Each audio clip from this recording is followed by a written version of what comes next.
মাঝে মাঝে নিজের মনের ছোট ছোট ইচ্ছেগুলোকে গুরুত্ব দিবেন, সেগুলো পূরণ করার চেষ্টা করবেন। দেখবেন আপনি অনেক ভালো থাকবেন। আপনি যদি আপনার ছোট ছোট ইচ্ছেগুলোকে গুরুত্ব দেন, দেখবেন আপনার কখনোই ইচ্ছা করবে না যে অন্যরা কি খাচ্ছে, কোথায় যাচ্ছে, কি পড়ছে, এইসব বিষয়ে গবেষণা করার বা চিন্তা করার। আর কাউকে হিংসা করা তো একদমই দূরের কথা। আর তাই আমি বলবো, আপনার ছোট ছোট ইচ্ছেগুলোকে অবশ্যই গুরুত্ব দিন। আমি এখন যে জায়গাটায় দাঁড়িয়ে আছি, এই জায়গাটা মস্কো সিটি সেন্টারেরই একটা জায়গা। এই জায়গাটার নাম হচ্ছে নাভেস্কি গুল। রাস্তার পাশ দিয়ে দেখতেই পাচ্ছেন যে গাড়িগুলো যাচ্ছে। আমি কিন্তু গত 4 বছর থেকে এই রাস্তার পাশ দিয়ে অনেকবার যাওয়া আসা করেছি। সম্ভবত 4 বছরে 400 বারের বেশি এই রাস্তা দিয়ে আমি যাওয়া আসা করেছি। এই জায়গাটা আমার কাছে এত সুন্দর লাগে, যেহেতু রাস্তা দিয়ে যাওয়ার সময় এটা দেখতে পাওয়া যায়, কিন্তু আসলে এই জায়গাটায় গাড়ি থামানো যায় না।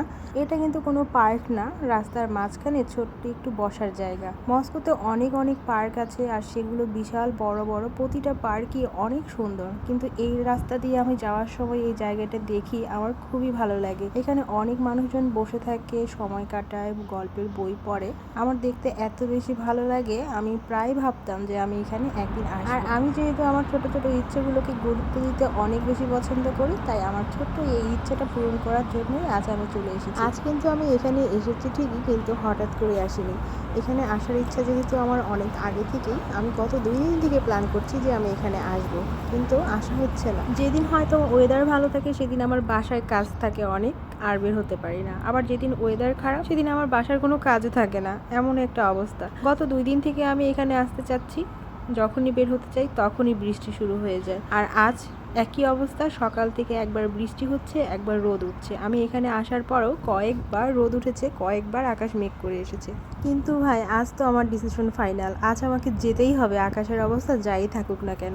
তো শেষমেশ আমি চলে এসেছি। এখানে পরে আমার কি পরিমাণ যে খুশি লাগছিল যে শেষমেশ এই ইচ্ছেটুকু আমার পূরণ হয়েছে। আর এই ফুলগুলো আমার এত বেশি ভালো লাগে, ফুলটা দেখতে যেমন সুন্দর, এটার ঘ্রাণ অসাধারণ। আমার খুবই ভালো লাগে এই ফুলটা। এটা আর কয়েকদিনের মধ্যে হয়তো শেষ হয়ে যাবে, তাই আমি এই দিনগুলো মিস করতে চাচ্ছিলাম না। সকাল সকাল বাসার যত কাজকর্ম আছে সব শেষ করে আমার এই ইচ্ছেটাকে গুরুত্ব দেওয়ার জন্য বের হয়ে পড়েছি। আচ্ছা, আমি খুব মজার এবং খুব সুন্দর একটা জিনিস জানলাম, যেটা হয়তো অনেকেই জানে, আমার জানা ছিল না। হলুদ রঙের এই ঘাস ফুলগুলোই একসময় সাদা ফুলে পরিণত হয়, যেগুলো কিনা ফু দিলে তুলোর মতো উড়ে যায়। জানার পর আমি সায়রকে জিজ্ঞাসা করলাম, সায়রের বাবাকে জিজ্ঞাসা করলাম, তোমরা কি জানো? তারা বললো, হ্যাঁ আমরা তো জানি। আমি বোকার মতো এতদিন ভেবে আসতাম দুটো দু রকমের ফুল।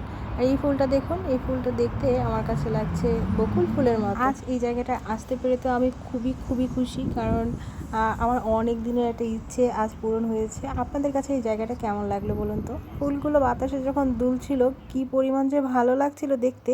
আর আমার বাসাটা ঠিক ওই পাশটায়, খুবই কাছে, কিন্তু তারপরেও এই ছোট ইচ্ছেটুকু পূরণ করতে আমার সময় লেগে গেল কতগুলো দিন। তবুও আলহামদুলিল্লাহ যে শেষমেশ আমি আমার এই ছোট্ট ইচ্ছেটাকে গুরুত্ব দিতে পেরেছি। আর এখন হাঁটতে হাঁটতে আমি চলে যাব আরেকটা জায়গায়, যেখানেও আমার খুব ইচ্ছে যে আমি সেখানে গিয়েও কিছুটা একা সময় কাটাবো। আর দেখুন, এর মধ্যেই কিন্তু আকাশটা আবার মেঘ করে এসেছে। তাতে কি, বের যেহেতু হয়েছে, একেবারে সব ইচ্ছেগুলো পূরণ করে রেখেই যাব। দুপুর 2টা বেজে গেছে, 3টের মধ্যেই কিন্তু আমাকে আবার বাসায়ও ফিরতে হবে। শারীরিক আবার স্কুল থেকে ফিরবে, আমি কিন্তু আজ একাই বের হয়েছি। মাঝে মাঝে একা সময় কাটানোটাও অনেক বেশি দরকার, কারণ এই দিনটা আমার এত বেশি স্মরণীয় হয়েছিল। নিজের সাথে নিজের যে কিছু ভালো সময় কাটানো যায়, এটা আসলে একা কখনো সময় না কাটালে এটা আপনি উপলব্ধি করতে পারবেন না। হয়তো আমিও পারতাম না যদি এভাবে মাঝে মাঝে একাই বের হয়ে না পড়তাম। তাই আমি বলবো, নিজেকে একটু সময় দিন, ছোট ছোট ইচ্ছেগুলোকে গুরুত্ব দিন। আপনার মন ভালো থাকবে, অন্যকে নিয়ে ভাবার চিন্তা করার সময় আপনার একটুকু থাকবে না।